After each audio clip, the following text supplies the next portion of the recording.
ఎక్కడైనా మనల్ని అభిమానించే వారు కలిసి ఆప్యాయంగా పలకరిస్తే చాలా బాగుంటుంది కదా. ఈ మధ్యనే మళ్ళీ వీడియో స్టార్ట్ చేసిన నేను రీసెంట్గా సినిమాకి వెళ్దామని నేను నా ఫ్రెండ్ కలిసి ఆన్లైన్లో టికెట్ బుక్ చేసుకొని హవల్లీ ప్రాంతంలో ఉండే మొహలప్ థియేటర్కి వెళ్ళాము. చూస్తున్నారు కదా, ఈ మొహలప్ ప్యాలెస్ చాలా పెద్దది. బయట నుంచి చూస్తే అచ్చం టైటానిక్ షిప్ లాగా ఉంటుంది. థియేటర్ల పైన సెకండ్ ఫ్లోర్ లో ఉంటాయి. ఎక్సలేటర్ మీద ఎక్కి అయితే పైకి వెళ్ళాము.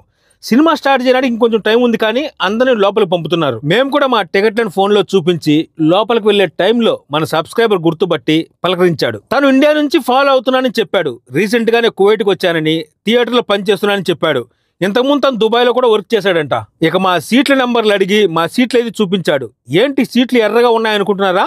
అవును, అన్ని నల్లగా ఉన్నాయి. ఇవి మాత్రం ఎరుపంటే ఇవి కొంచెం రేట్ ఎక్కువ. అన్ని 3.5 దినార్ అయితే ఇవి మాత్రం 4 దినార్లు. ఇంకా సినిమా వేయడానికి కొంచెం టైం ఉందని ఆలో ఫోన్ తీసి ఇన్స్టాగ్రామ్ పైకి తోద్దామనుకుంటే జోబులో ఫోన్ లేదు. ఫోన్ ని బండిలోనే మర్చిపోయాను. అయితే ఇప్పుడు షూటింగ్ దేనితో చేస్తున్నామని మీకు డౌట్ వస్తుందేమో. ఇప్పుడు షూటింగ్ చేస్తున్నది నా దగ్గర ఉన్న యాక్షన్ కెమెరాతో. మళ్ళీ పైనుంచి కిందికి వచ్చి బండిలో ఉన్న ఫోన్ తీసుకొని మళ్ళీ పైకి వెళ్లి థియేటర్లో కూర్చున్నాను. అప్పటికే సినిమా మొదలు పెట్టేశారు. ఇంతకీ ఏ సినిమా అని చెప్పలేదు కదా. పవర్ స్టార్ పవన్ కళ్యాణ్ హరహర వీరమల్లు.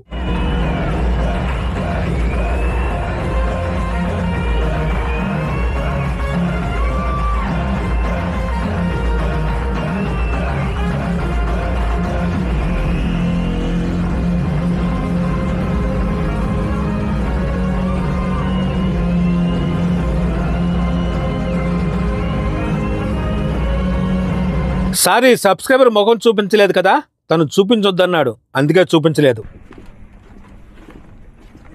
కువైట్ లో నేను కదా ఫాలో అవుతానండి. నేను ఫాలో అవుతావా? అయితే రా. ఈ మనిషి మన సబ్స్క్రైబర్ అంట. ఇటు తిరుగు లైట్ కనిపించట్లేదా? ఈ మనిషి మన సబ్స్క్రైబర్ అంట. Thank you. నెంబర్ ఎంత? Seat number D45. D45.